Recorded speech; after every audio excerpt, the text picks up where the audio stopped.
Hi, today we are going to talk about the difference between three very similarly sounding words, though, although, and even though.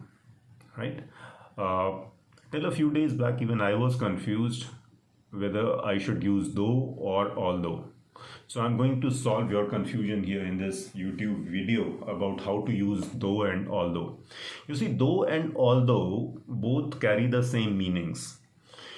The only difference is that you use though in an informal setting. For example, when you are speaking to your friend, or when you are speaking to your father, or when you are speaking to someone you know very well, right? Then you use though, or you write the word though in a sentence. For example, though he did not relish the food very much, he kept quiet.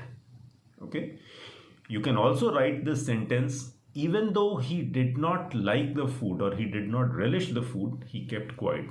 Here, even though is used in a formal setting. The meanings of both these two sentences don't change. They still remain the same. But you use normally even though in a formal sentence, whereas though can be used uh, informally. You can also use even though in a sentence. When you use even though, then you are actually emphasizing though. Let's see an example. Even though he did not like the food very much, he kept quiet. This means that the food sounded so terrible that he still kept quiet. Understand? So the word even is actually placing an emphasis, an importance to the word though. So let's recap. Though is used in an informal setting. You use though in an informal sentence, or you write the word though in an informal sentence. Although is used in a formal setting, like for example, when you're writing a letter or an email to your boss, or writing a college essay.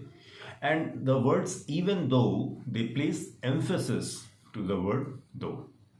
Otherwise, the meanings remain the same. So I hope you enjoyed this session, this lesson. If you did, please tell me. If you didn't, even though, please tell me. Thank you.